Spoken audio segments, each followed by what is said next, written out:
Hello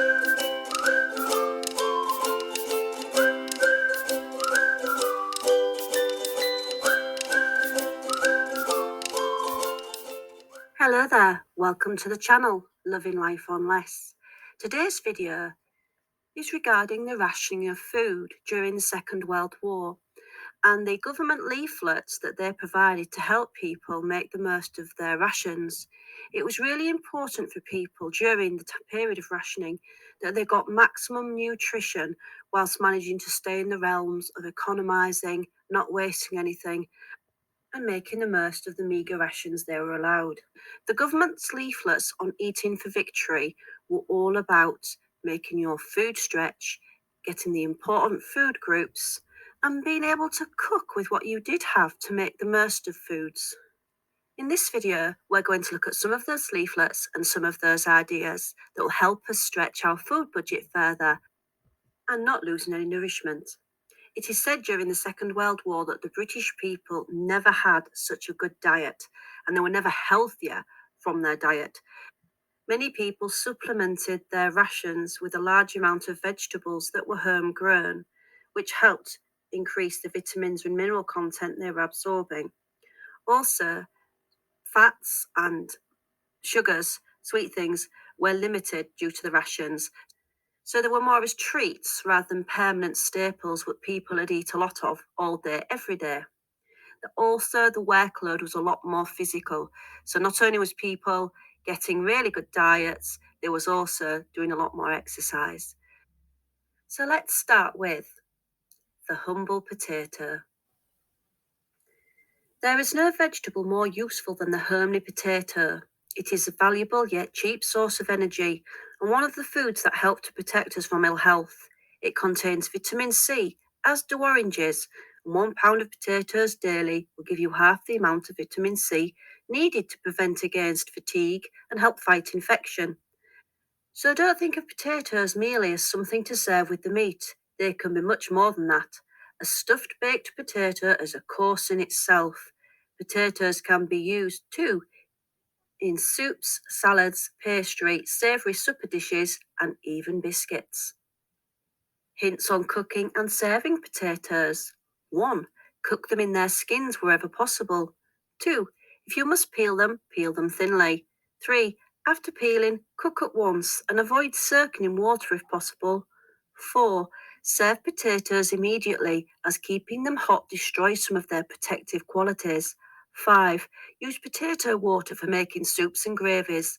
6. Potatoes left after a meal should be kept in a cool place and used for making pastry, pancakes, scones, potato salad, or thickening soups. I thought this was very interesting in the leaflet about roasting potatoes without fat. And what was required was 1 pint of water, 2 pounds of potatoes, and a dessert spoon of salt. And the instructions are: peel the potatoes thinly and put them into a roasting tin with the water and the salt.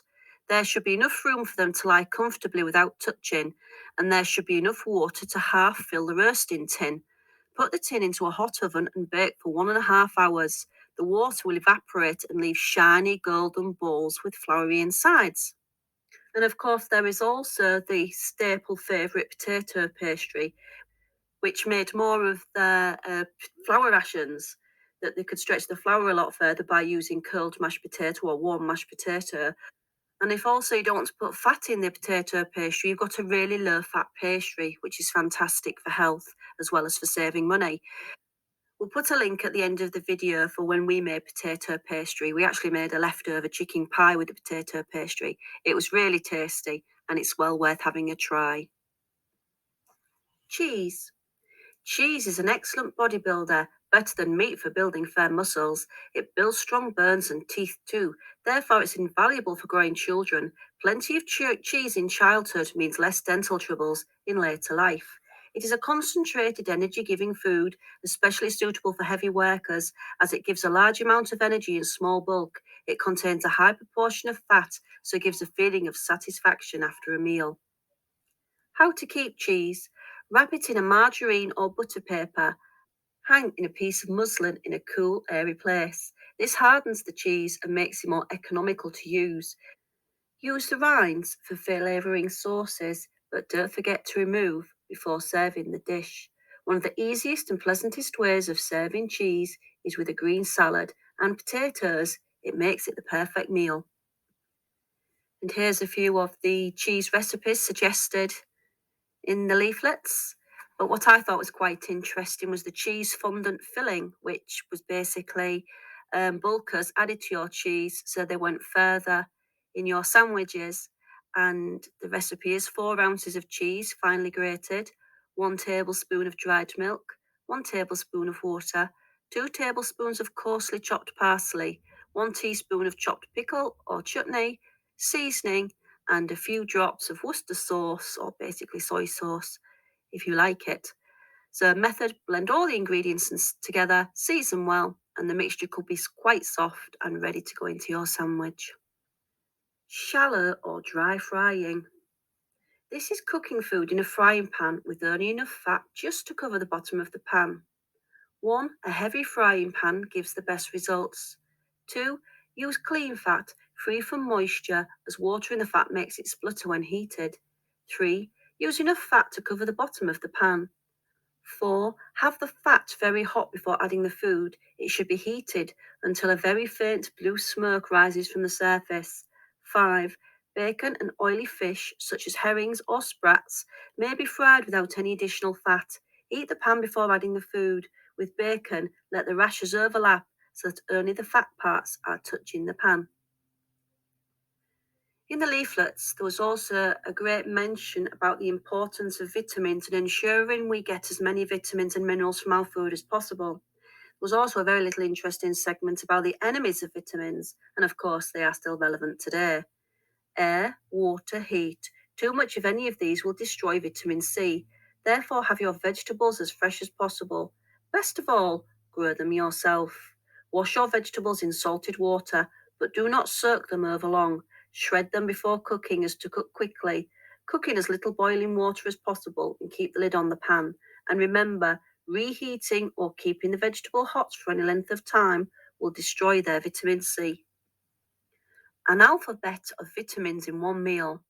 National bread and butter or margarine, some raw green salad and a piece of cheese and a glass of milk. The children, of course, should take their priority of milk this way. For grown-ups, try it in cocoa or coffee made with household milk, or household milk flavoured with meat or vegetable extract. School children having this for their midday meal every day will grow strong, healthy, and quicker than children having the usual just meat and 2 veg. You'll find it a splendid lunch or dinner for grown-ups. The heaviest manual worker, the girl in the shop, the child of 2 and upwards are all better for this. Have one of these health meals 3 or 4 times a week. There's also a big mention of using up leftovers and what was in the larder in these leaflets. Waste just wasn't acceptable. And to be fair, there wasn't the produce around for there to be much waste. So people wanted to know as many inventive and as interesting ways as possible to use them. The governments never fell short with some amazing ideas in their leaflets. What's in the larder? Some general tips. Food which has already been cooked only needs to be reheated and is spoiled if cooked too much a second time.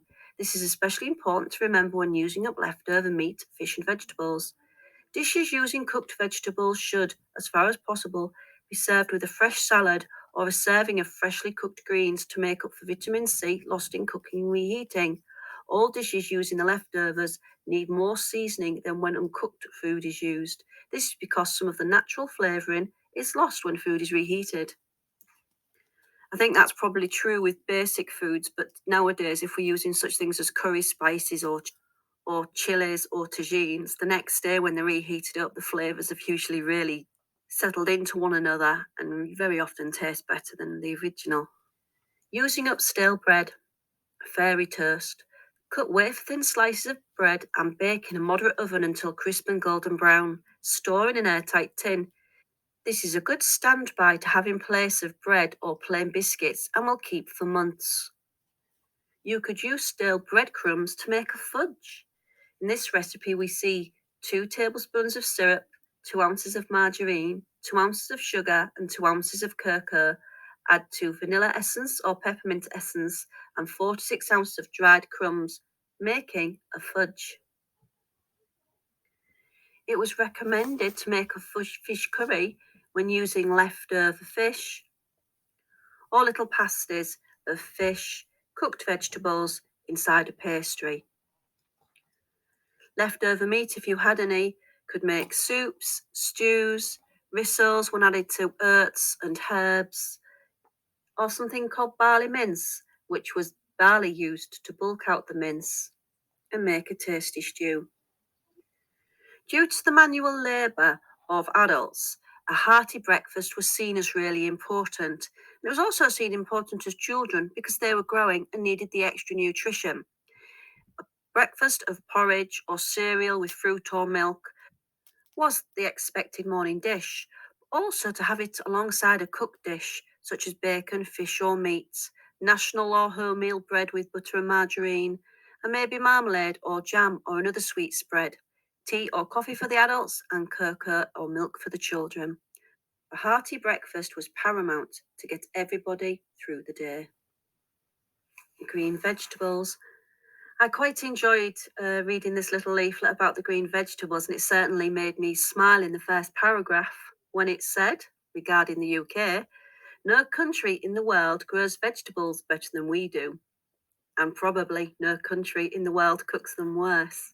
For generations, we have wasted our root vegetables by excessive peeling and overcooking, and boiled most of the goodness out of our green vegetables, only to pour it down the sink. It was important to not cook your vegetables for too long, not store them in water for too long so all the goodness wasn't leached out, and certainly don't pour the juice away when you finish cooking. You must use it. It's just so full of vitamins. Here's the general rules for all green vegetables. Number 1, use as fresh as possible. If you grow your own vegetables, do not gather them until you actually need them. Number 2, wash the vegetables thoroughly, but avoid soaking where possible and never soak for too long. Half an hour in cold salted water is enough for even the most tight-hearted cabbage. Number 3, never drown vegetables. You only need just enough water to keep the pan from burning. Allow a quarter of a pint of water and 1 dessert spoon of salt for each 2 pounds of vegetables. The water must be boiling before the vegetables are added. Cook with the lid on the pan. If you have no lid, a plate can be used. This point is important because vegetables are to be steam boiled, and if the steam is allowed to escape, the pan will go dry and burn. Number 5, boil briskly for 10 to 15 minutes, giving the pan an occasional shake. Number 6, drain off any liquid and use making soups and gravies or thicken with flour and use as a sauce. Number 7, serve the vegetables at once, keeping hot, or reheating will destroy the vitamin C. Before serving, if you can spare it, add a teaspoon of margarine into the vegetables and toss them well. Quite a lot of you have said you've enjoyed the readings and the leaflets from the Second World War period, when it was all about frugality, not wasting, and making the most of what you've had. Some people around the world haven't got access to these leaflets, so it's a little bit more difficult. They'd like it in a book format. We have a book called Eating for Victory, and we also have a book called Make, Do and Mend, which contains all these leaflets. We have 2 copies of the book Eating for Victory, which contains all the healthy home front cooking on war rations and all the reproductions of the official Second World War instruction leaflets. If you'd like to be in with a chance to win this book, we only have 1 book. We are happy to send it out anywhere in the world to anybody who would like this copy. So please, underneath in the comments, just put, I'd like the book. And what we'll do is, so we're totally unbiased, is we're going to get my little girl just to pick one randomly in 48 hours from the comments. Or if you'd like to purchase a copy of these books for yourself, they're all on Amazon, and they are with the foreword by Jill Norman. So that's Eating for Victory and Make, Do and Mend. We'll put a link to both of the books in the comments so you can go straight through for Amazon if you want to have a look at the books for yourself and decide if you want to purchase one or not. Thanks for being with me today. I hope you enjoyed listening to the video. If you like the content, please like and subscribe, and we'll be back again very soon with another video. Bye for now.